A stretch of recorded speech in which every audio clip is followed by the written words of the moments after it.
Welcome to Medicine with the Metals. I'm Mark, and this is Michelle.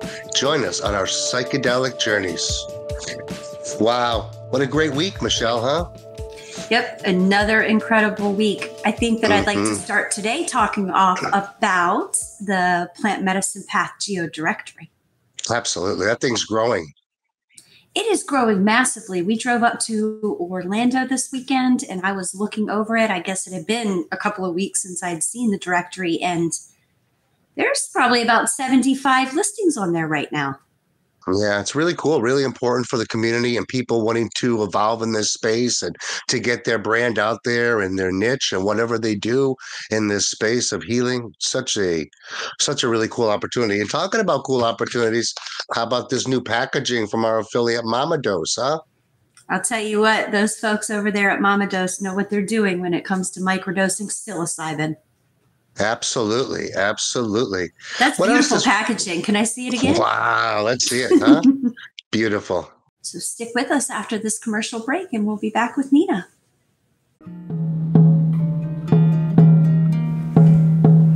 Did ayahuasca change your life? Are you called to support others in their ayahuasca integration? Do you want to start a career as a professional integration guide and create a thriving practice? You are at the right place. My name is Izel, and I am the founder of Avatar Healing Arts and the creator of Ayahuasca Integration Training Program. I could say that ayahuasca changed my life, but it was really in the integration process when the magic really happened. Ayahuasca integration freed me from a lifelong struggle of anxiety, PTSD, and chronic pain. Did you know that there is a rapidly growing demand for psychedelic healing experiences with the main focus on the mother ayahuasca and her healing potential, but there are very few qualified psychedelic integration guides? I think it's time to fill that gap. If you are already walking the plant medicine path and you are especially called by the mother ayahuasca to support others in their healing journey outside of the ceremony space, join us on this unique and powerful 15 months training program to become a professional ayahuasca integration guide and create your thriving practice. I believe that professional support and guidance is vital during your integration process, and it can make all the difference between reaching your desired results or eventually falling back to your old patterns. This is why I'm so passionate about this training program and to share with you this powerful work now. Do you want to make a living of doing what you love while helping others?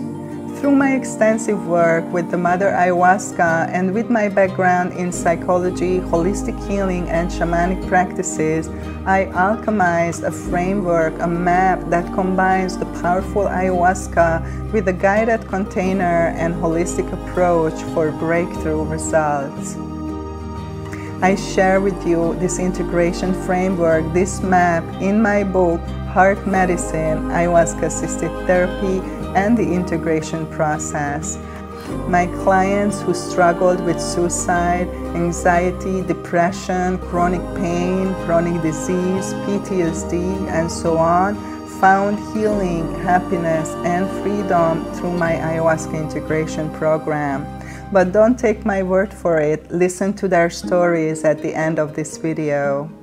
In this training program, you will learn a framework, a map that will support you on your journey and in your work with others. This map is vital to know and understand to navigate this journey with confidence. This map will outline the major steps of the integration process and help you to understand where are the gifts, pitfalls, and challenges so you can be prepared for them. Our convenient apprenticeship-style online learning program is combined with a 5-week immersion retreat in Mexico to provide you with not only a certificate, but the necessary experience, tools, and methodologies to feel confident and qualified to support others and build a successful career. Our curriculum is based on the best and most effective integration practices and our code of ethics to ensure a gold standard of care.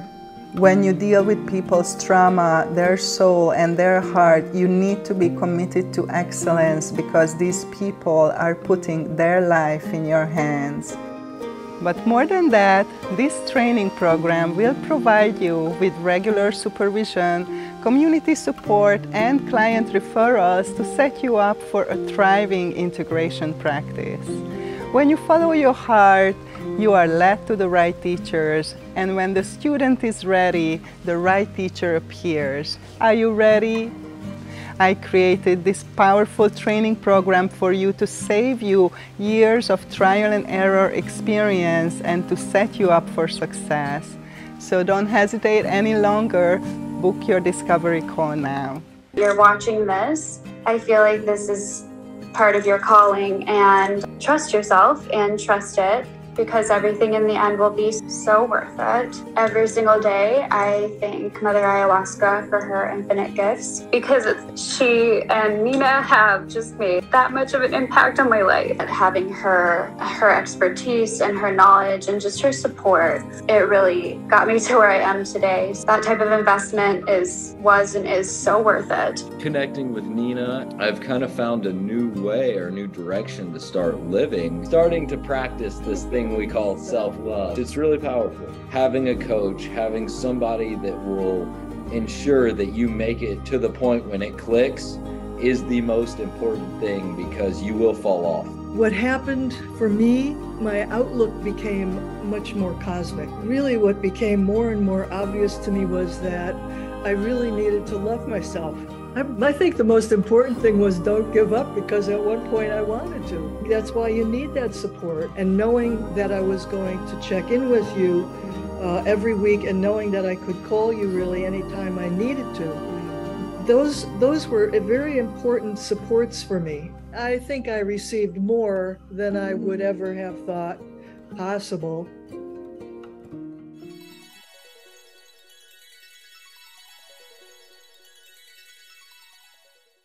Today's guest is a healer, author of heart medicine, and a really good friend of ours, Nina Izel. Welcome, Nina. Thank you for inviting me. I'm super happy to be here. Hi, Michelle and Mark.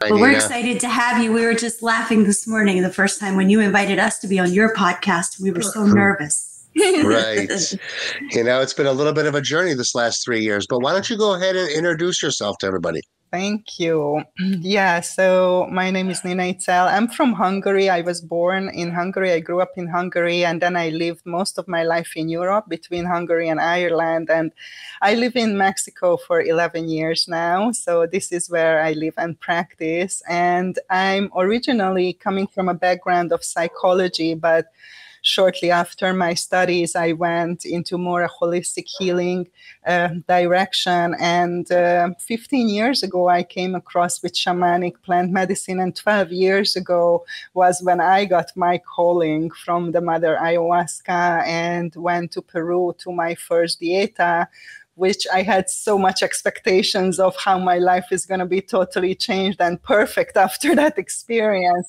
I went to Peru for a number of reasons. Personally, I was on my healing journey. I suffered from anxiety and chronic pain that I've tried many different types of therapies, to help myself before that. And they were helping to a certain extent, but I still, didn't get great results. So that was the reason why I went.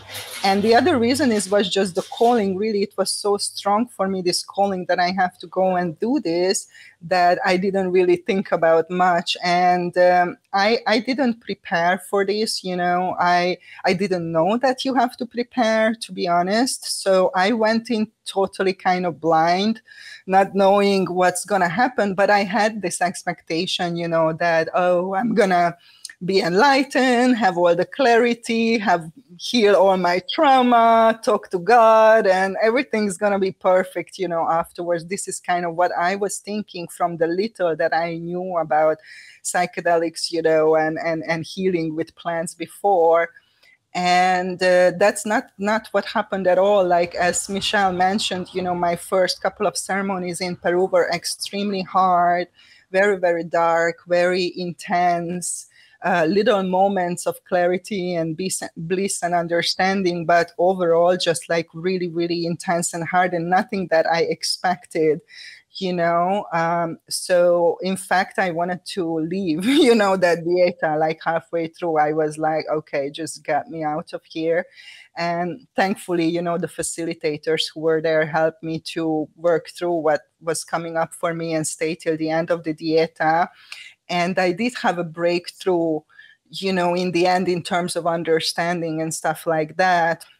But I didn't know, how that's going to translate into my life, afterwards.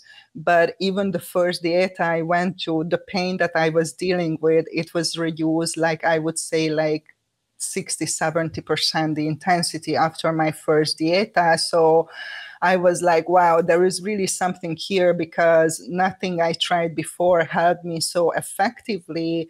So I just need to go with this and learn more about it. And when I came out of the jungle, I felt horrible. I was sick, I got sick in Peru with the parasite from the river. I was extremely sick. I lost a lot of weight. I was very overwhelmed, very emotional, very confused of what's happening to me. And I just assumed that I just need to drink more medicine, because obviously I'm not happy and healthy yet. So, the classical Western thinking of the more the better, that was my approach at the time. So I just went in the first year and had a number of ceremonies without knowing what I'm really doing, just having this like kind of expectation that this is going to be helping me. That resulted in a spiritual emergence, which is a dissolution of identity. It's a very, very intense experience.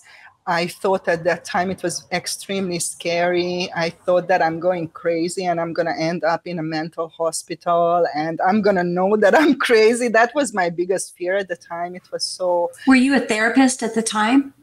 Yes, I was already a therapist, but, I never worked with psychedelics. Is a totally different ball game, guys. Yeah, it is. Like, even though I had tools, I was so overwhelmed that I didn't even know what tool to use. Or what happened to me when I was in this crisis and in this fear and in this breakdown. I had a Mexican healer who I kind of connected with, and she helped me at the moment to move through that crisis. So I'm always, will be grateful for her. And she told me that stop drinking the medicine, just start doing your integration process. And I was like, what is the integration? Like, nobody told me about the integration before. Everybody was about the diet, the ceremonies, the retreat and all. And my expectation was that after the retreat, after the dieta, it's all done. Like that's the work that you do in the ceremony, in the retreat. So I was so naive. I didn't understand, how to work with these plants. So that was the first time, that a person who knew more than me, was telling me, no, the process doesn't start, drinking the medicine and going to the ceremony. Actually, it's the beginning of your process. Is the very, and I was like, oh my God, it's good that I didn't know that, because probably I wouldn't even, tried to go into it. So that was a big shift in my understanding, because I always thought that no, it's the work is the ceremony. But then I started to understand that no, this work is a journey, and the beginning is the ceremony and communing with the plant. But afterwards, what happens after is even more important, and you cannot bypass that inner healing work that you need to put in to create real lasting change. And she was the first person to talk to me about this concept, and that totally changed the direction that I was going to. And I stopped drinking medicine for quite a while, and only did integration and working on my processes and working with what was arising in my life.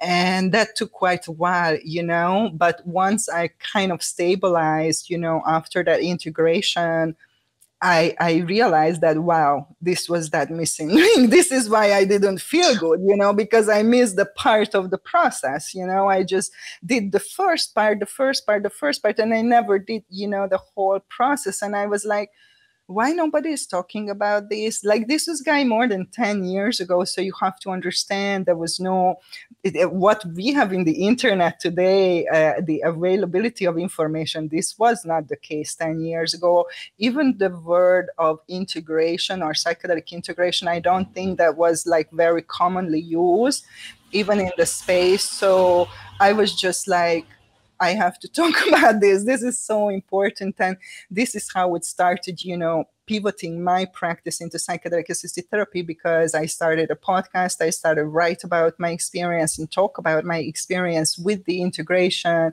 And that, resulted people coming to me in my therapy practice saying, I want to do that process, that you are talking about, that you went through. And this is how the program came to be, and the training eventually.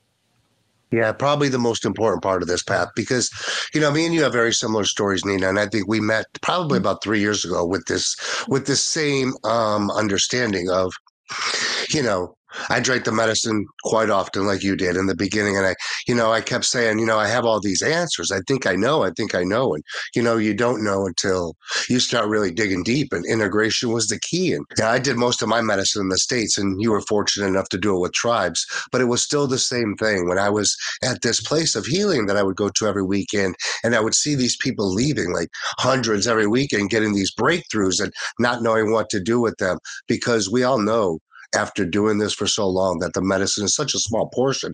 That medicine just breaks it wide open, and it's for you to do the work. And, I feel integration now is kind of an overused word, because we don't even understand it. We just throw that word out there, the work, integration, but what is that? What is it? What explain it in just what you think it is. Mm-hmm. Yeah, that's such a good question. I think that's one of the major problems now, that people don't understand what we are talking about. What is integration? For me, integration, is a couple of things. Obviously, making sense out of your experience and applying that into your everyday life. Everybody knows that, but it's kind of a definition that nobody relates to really. What happens in real life is a couple of things that happens in the integration. And I'm going to talk to you guys about the levels of integration, because we have a physical body, we have emotions, we have mental mind, intellect, we have our spiritual aspect.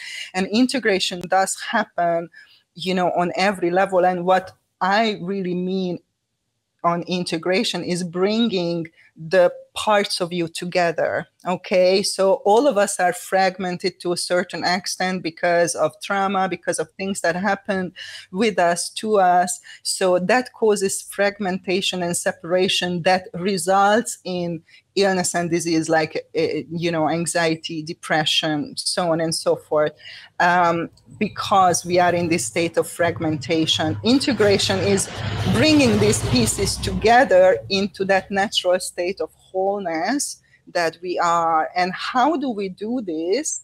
Is in a couple of ways. One way is there is emotional integration. What does that mean?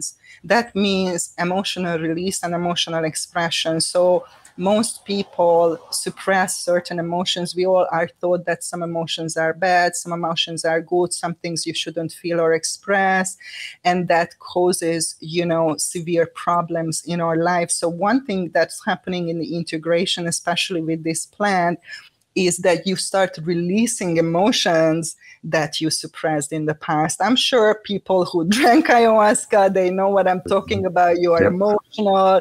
You sometimes don't even know why you are so emotional. It's just coming out. It's a kind of purge. It's a kind of emptying. So that's part of the integration. And then while you are doing that, you also learning healthy emotional expression of how you should express yourself emotionally, that we never learned, unfortunately. Right. How not to suppress those emotions again now that you've emptied. I don't think we don't learn it. I think we don't know it, because like, I'll just speak for myself, going to these medicines for the first time, that was the first time I felt feelings, so what are these?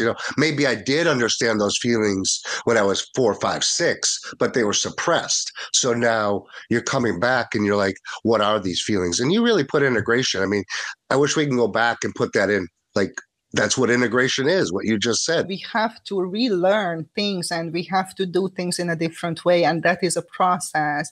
And on another level, mental level, we work with limiting beliefs, that we all have unconscious limiting beliefs, and that create, our behavior. So for example, if you believe that all rich people are selfish and bad people and you want to create money, you can never create money, because your deep belief is that is not the result of that is something not desirable. So everybody has a lot of unconscious belief, which is they are not aware of. That's why it's unconscious.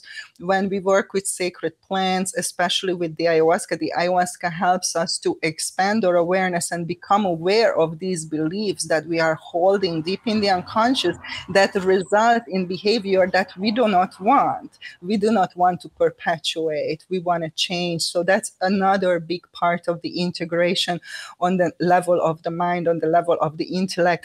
Integrating the unconscious and the conscious, bringing the light of awareness into the unconscious part.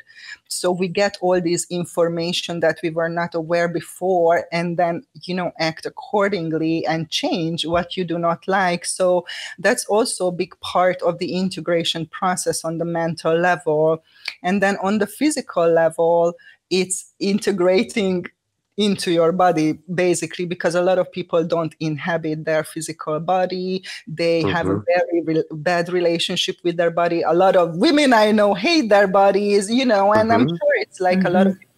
So to repair your relationship with your physical body, to think of your body as an ally, to create a loving relationship, to sink into your body, to nurture your body, in a healthy way.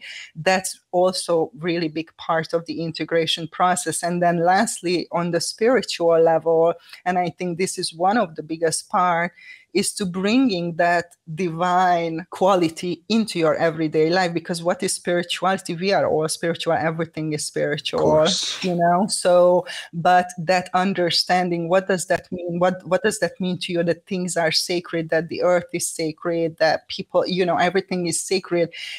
As an understanding on the intellectual level, how do you bring that into your everyday life, into your behavior? How do you live your life as a ceremony? So these are all parts of the integration process on every level. And as we do this deep work, we are bringing those pieces and we are coming towards that wholeness. And that's what will make the difference in your life, in terms of behavior and what's happening in your life after. So a couple of things that come to mind as you're speaking, I want to touch on. I think that a lot of times also this integration and after coming to these medicines and modalities is also understanding that it's okay to not be okay. It's okay to be angry. All of these negative feelings that we are told our whole life not to have. For men, it's don't cry, stop crying, don't feel, be a man, be tough. And for women, it's just push them aside, don't feel. It's not okay to be angry. Don't be an angry little girl. It's not okay to feel bad. And it is okay to feel these things. It's not okay to live in them, but it's okay to feel them. And I think that these medicines bring that awareness to us and put us in a place of now we're feeling these things and we've been told our whole life not to feel them. So the integration is understanding it's also okay to feel this way. It's okay Absolutely. to be angry. It's okay to not be okay. Absolutely. And you just, you mentioned the two biggest suppressed emotion that is quite gender specific. For women, it's anger. That's why women don't have boundaries, because anger is for protection, to put boundaries. And when you suppress your anger, you are without your protection and you don't have healthy boundaries. I'm sure many, many people who listens will relate to this. And for men, it's sadness, as you mentioned, don't be sad, don't cry. So to relearn behavior that you were taught and you behaved a certain way in your whole life, and now to change that doesn't go from one day to another. And as you said, Michelle, when people start to feel these emotions after the ceremony, they think it's something wrong. Oh, why I'm angry? I'm just after the ceremony. Why I'm so sad? Why I feel so depressed? I should be happy. I was in the ceremony, in the retreat. But it's important to understand, no, this is part of that healing. It's okay that you feel this way, and you should feel it, because that's the healing part of it. Feeling is healing, right? Absolutely. And the other part of what you were saying that just struck me so deeply was you were saying about making your life sacred. There is a great meditation, a lady, I listen to her on Insight Timer, but she's all over the place, Sarah Blondin. And she does a meditation called Making Your Life Sacred. And that's exactly what it is, making those moments sacred, the good ones, the hard ones, the bad ones, whatever you want to call them. How does one do that? How do you make your life sacred? Wow, that's such a good question. I think for me the key is awareness.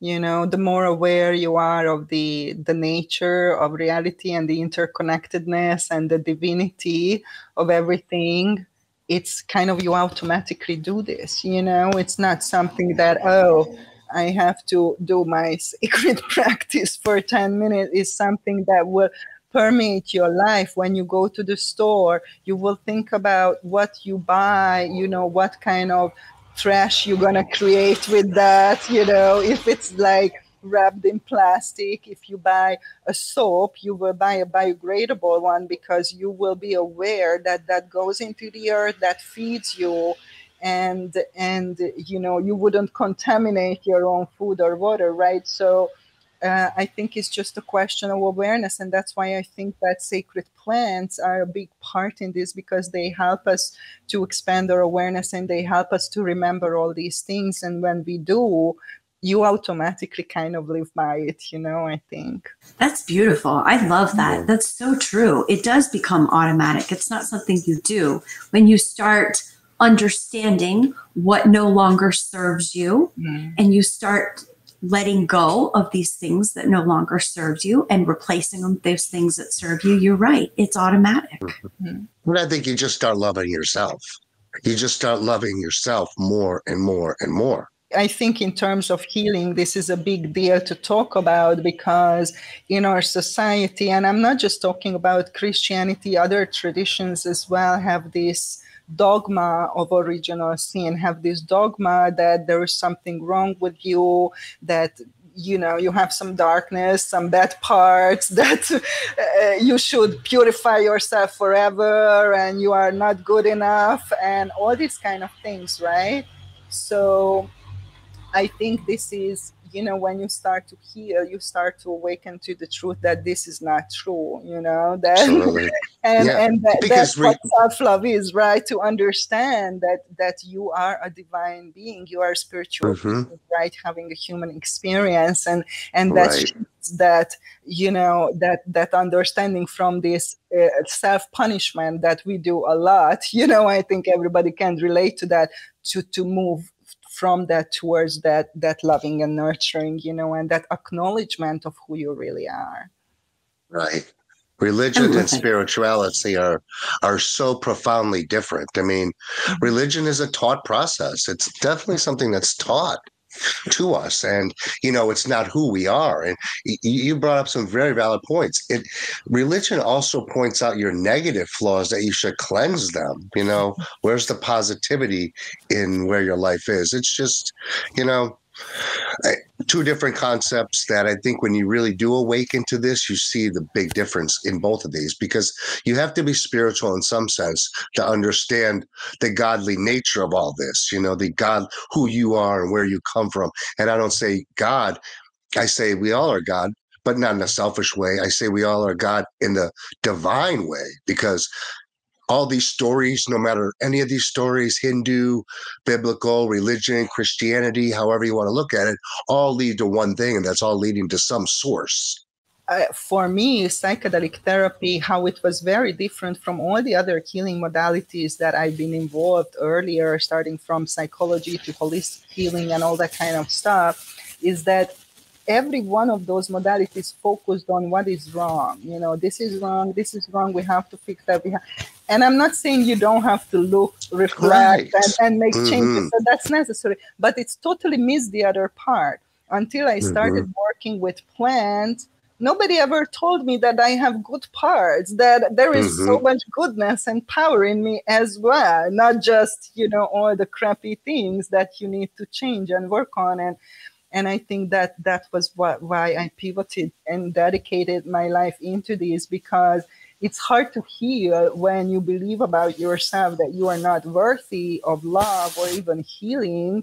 You know, and well, the psychedelics they put the spotlight on the positive things in you. It goes the spotlight on love, on exactly. And from that awareness that you have this love, that you have this power, that you have these resources within you, it's easier to do the therapy and the healing. And I think that oftentimes holistic healing, or even you know, mainstream healing, can be just like a type of woundology, when you perpetuate wounding and you actually never heal.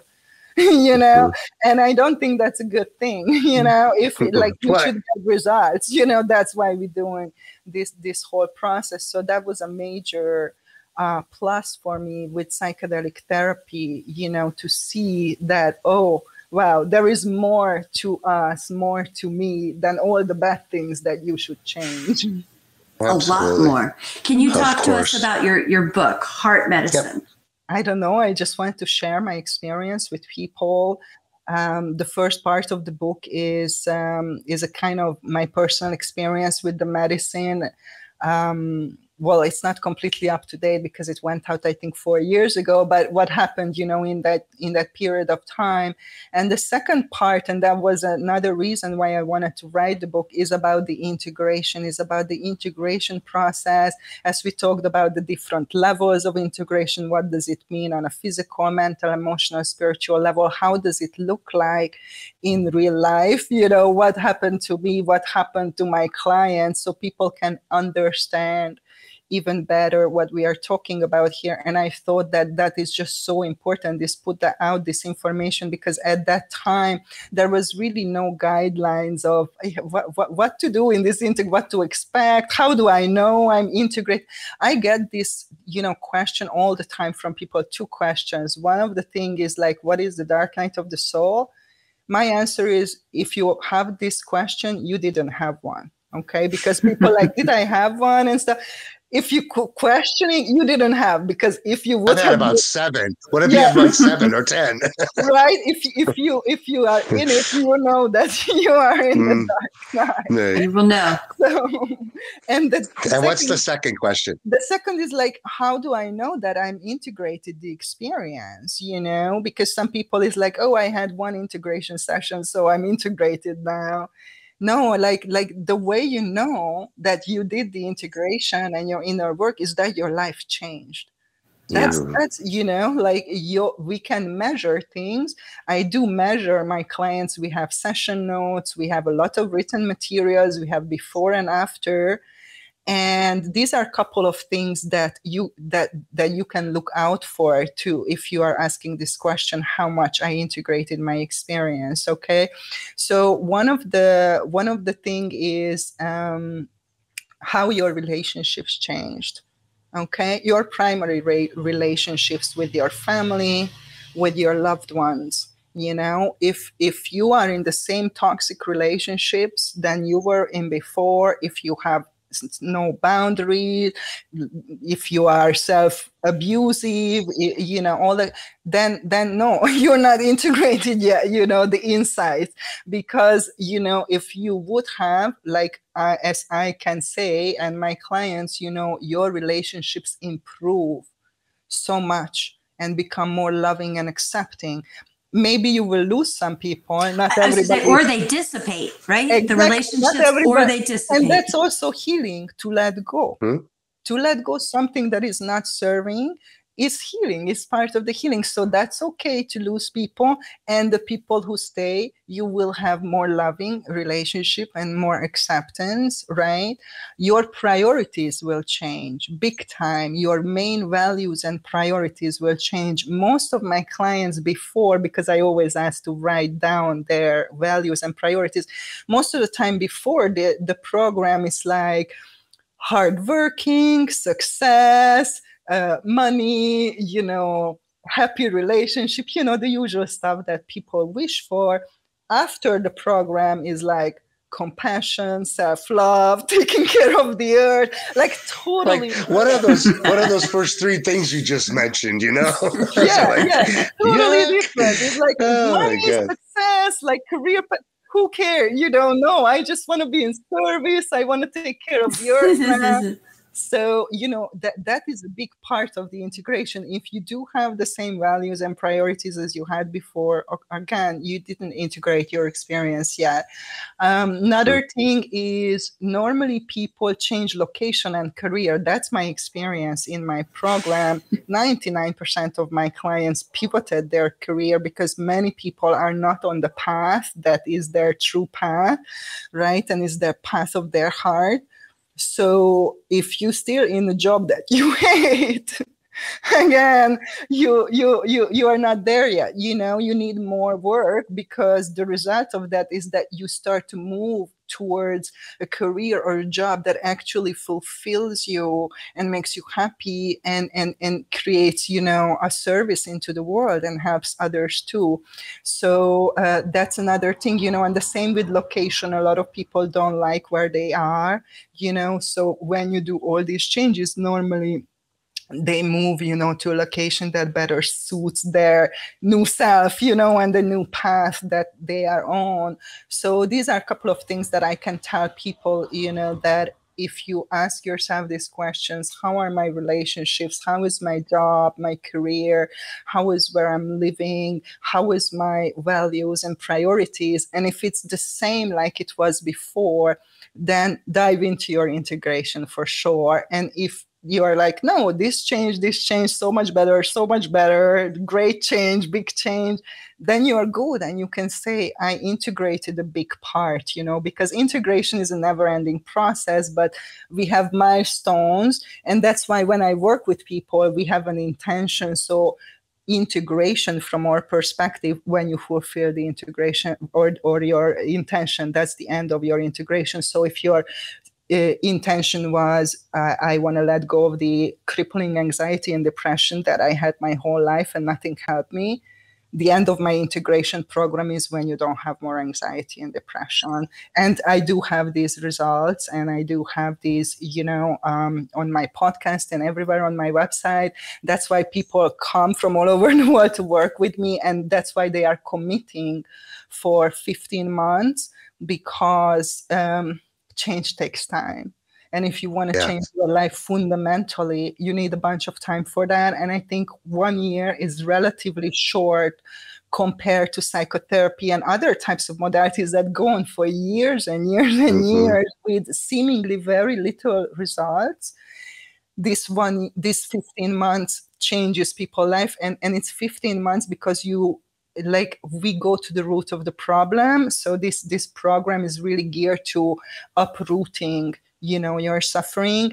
And there are layers that you have to pass through emotionally, mentally, and you cannot do it like in 10 days. You just cannot do it because you would go insane. You would be so overwhelmed with everything that is moving, that is happening, that your intelligent being, your higher self, is orchestrating this process in a better way of one step at a time. We do this, we do that, and then we do next. And then, my experience is that this 15 months, people can make a fundamental change that will be measurable in their life and that will sustain long term, because that's another thing with plant medicine, that people have temporary improvements, especially after ceremonies or retreats, and then they relapse, a couple of months later and go back. So we don't want that. What we want is sustainable change, that will sustain for the rest of your life. So this program doesn't start with drinking with drinking the medicine, any of the medicines, but in this case, ayahuasca. No, it starts with 3 months preparation for the ceremony to set intentions, because you all know, that intentions are important, and whatever you ask for, you're going to receive, however, not in a way you imagine. But yeah, so the preparation is really geared to help people to ask the right question, to ask for the source of the healing. Many people who come into my practice, their intentions are very surface. Oh, I want to, heal the depression, or I want to be happy, or I want to find a partner, or I want to heal this illness, or whatever.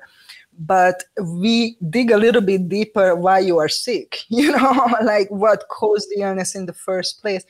Then we can ask, for the source of the healing. So a lot of times what's on the surface is the symptom, so I feel when people get a little bit of pre-therapy and help to dig deeper of what is really the problem in your life, then we can set more specific intentions that are deeper, so and people cannot do that on their own because they are not aware, like what's happening on a deeper level. So that's what the first 3 months is about, because when you set really good intentions, it's going to happen. The medicine will give you what you ask for, every single time, everybody I work with in the program reached their goal, their intentions were fulfilled. So then instead of having a general process that can go into many directions, because we have a lot to work on, we zoom into one specific area, which is the core problem in your life, which all your problems come from that. Everybody has their core issue.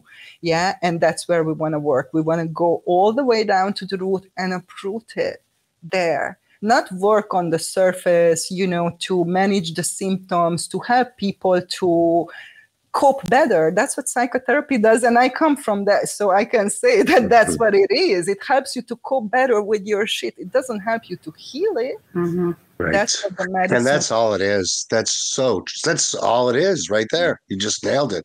And I think the root of all problems is lineage. So when it comes down to that, you're going to find out it's probably somewhere in your lineage that you just carried some of this stuff with you. Yeah. So Nina, where can people find you at? What cool things you got coming up? So my website is avatarhealingarts.com. So my programs and all my offerings are on that. And ayahuasca avatars on social media. So all social media from YouTube, Instagram, Facebook, TikTok is ayahuasca avatars. You can find me. And that's one of the things I do, this 15 months program. This is an individual container for people who tried a lot of things already. This is not for first time. I mean, you can be first timer with the ayahuasca, but not first timer in therapy. It's for people who already did some kind of healing work and they struggle with something for a longer period of time that they couldn't tackle, so it's a really deep dive and a longer commitment. So that's one of the things that I'm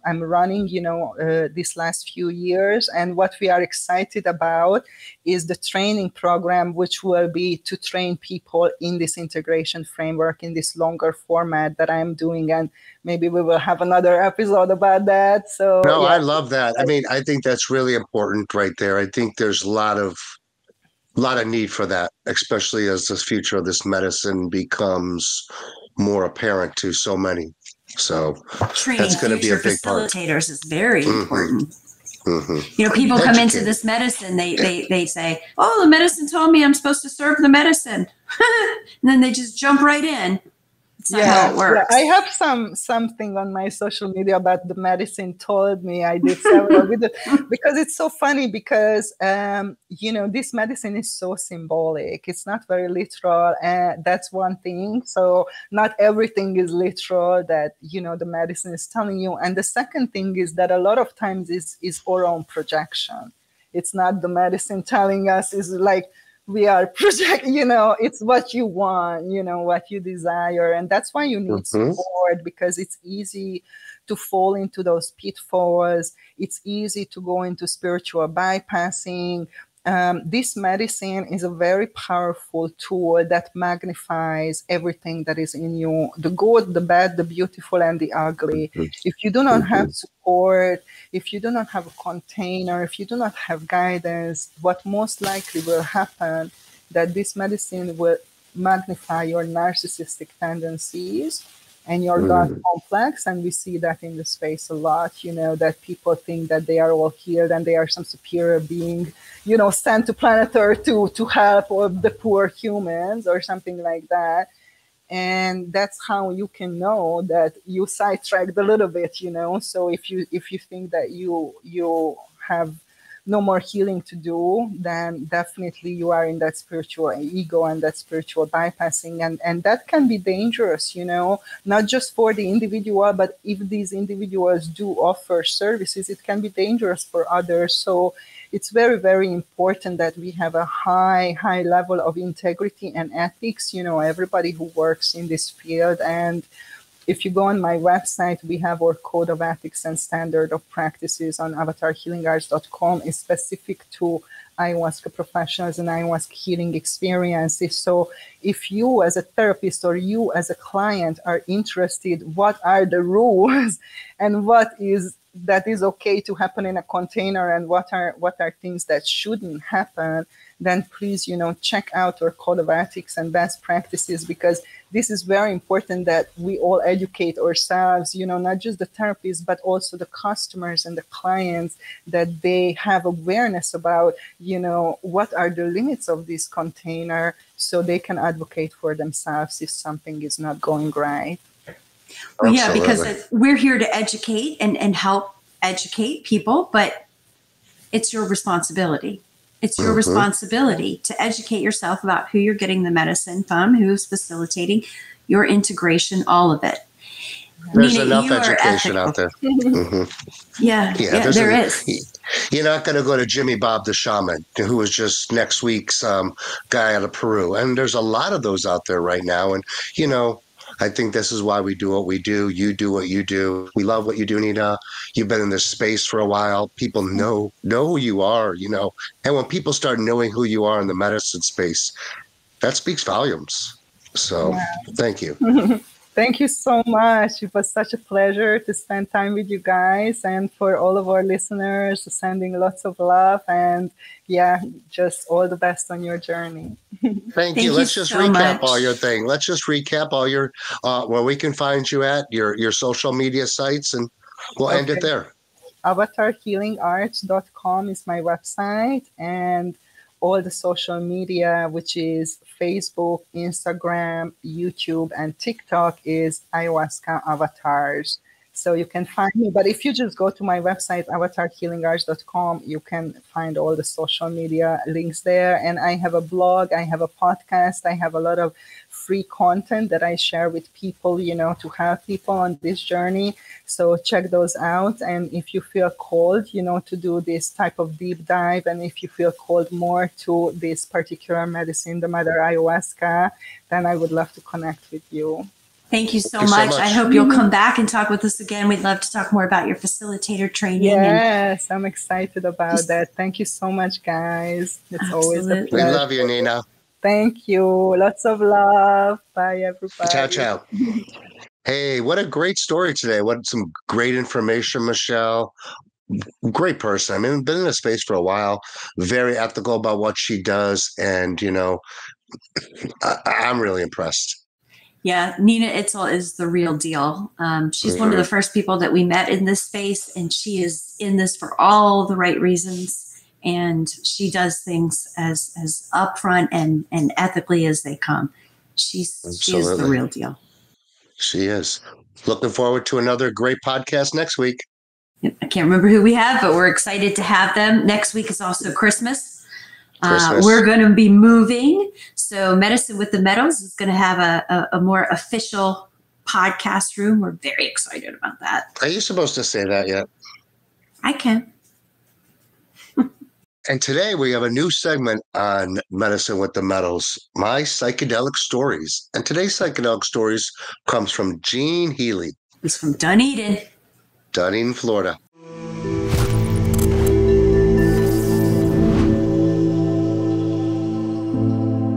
Hey everybody, my name is Gene Healy. I'm a doctor of Oriental medicine and a functional medicine practitioner. I live in Dunedin, Florida, next to Clearwater. I have a wellness clinic in Dunedin, Florida. It's called Root Healing Wellness. So I'm going to tell you a little bit about my plant medicine journey. I study different herbs from all around the world already, and I've been interested in the psychedelic process for a while. So I started doing more Amazonian plant medicine about 4 years ago. I think that was my first experience with ayahuasca. I've worked with a variety of different plants, ayahuasca, mushrooms, bufo, peyote, a couple others.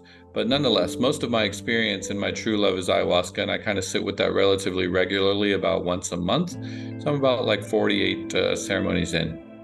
How it's changed my life, what I've gleaned from it, and what's useful through the experience for me. So for me, clinically, it's another tool in my basket for me to use with patients. I don't serve medicine like ayahuasca. You can do smaller medicines like rapé or sananga, but ayahuasca specifically, and my love for that process, I've experienced through different settings. For example, like I have done a jungle dieta with Don Jose Campos in Peru, where I sat with not only ayahuasca, but a master plant of Bovinsana. The lessons that I've learned through this process, there's so many. As you all know, if you have done plant medicine, that so many things happen even in one journey. You really can't recount it all, but sometimes we hold on to some of the lessons and hopefully integrate them. So oftentimes when I speak with other people, they talk about different memories or traumas that they have to go through and work through. And I've done a lot of that, of course. There's a lot of working with things like fear, because it can be a strong experience to have to work with a master plant like ayahuasca. As I've continued to work with it, I've started to really experience and enjoy the shamanic aspect of it, where medicine people, when they talk about it in reference to things like spirits and having communication and help with those kinds of guides. So that's been an interesting experience for me to learn and continue my process with. One of the real usefulnesses that I've noticed is, of course, it's very heart-centered medicine, so it kind of raises the floor of basically my love and compassion for the world. So even outside of ceremony, there's just kind of a raised floor where I have more love in my heart and more compassion for my patients and everybody else that I come across. And the effect is very palatable with my family and my friends. It is something that I'm continuing to study and something that I plan on studying for probably the rest of my life, but anyway, definitely the next several years. So other lessons that are gleaned through the process, because there really are so many, it's hard to kind of, categorize them. But a very common experience that people have under ayahuasca, outside of like the ecstasy and joy that you can experience from such an enhanced love state, are things like working with fear. And there's an amazing aspect of these plants where you can have kind of both a first person and a third person experience. So a first person experience is where you're having exposure therapy to the memories of fear, the objects of fear, so you can relive them. But at the same time, you have a third person experience where you're standing back and you're looking at it, and you have freedom to make different choices, to navigate, to let go of that process, and to open up to a greater sense of freedom. So all of that's a little bit nebulous, and in 5 minutes, it's probably the best I can give you. So we're going to stop there. I hope that this was useful for any of you out there that are curious about plant medicines and want to do some personal healings, or looking through investigating the shamanic process. And the wonderful curators of this podcast, I'm sure, will be good guides to give you more information. I appreciate you listening. Thank you. Wow. Very cool, Michelle. Those new segments. I know people are going to love those, because people love to see people. That's what bottom line. People love to see people. People love to see people. Okay, so a few things that really stuck out of me. But first of all, you're right. When I first started down this journey 4 years ago, I scoured YouTube looking for people to tell me about their experience. I wanted to know. Right. So I love this new segment for our listeners. This is awesome. Me First too. of all, 48 ceremonies. Wow, that's a lot of medicine. And second of all, he's a doctor of functional medicine. How cool is that? I think these are going to be a hit for our audience. They're going to love these. They're going to be a segment every week. What, about 5 minutes? And, tune in for more. Yeah. Very cool. Jean Healy, thank you so much for doing that first one. It's really cool to hear your story. We've got a bunch more people coming up. If you want to get on one of these and do this with us, we've got it all over the Plant Medicine Path page, where you can get in touch with our producers, Jada and Brian, and do this. Gene will be the legend because he started. He's the first. We love to hear your stories. Well, I think that's the end of our show. This has been an amazing one. I'm excited. Next week is Christmas. We're also moving, so we're going to be moving Medicine with the Metals to a new podcast room. We're very excited for that. Happy healing. Happy Christmas. And I think we have a show next Wednesday, don't we? We do. We will have one next Wednesday. We'll be back on. We're not taking a break for Christmas. We'll be here. Ciao. Bye-bye.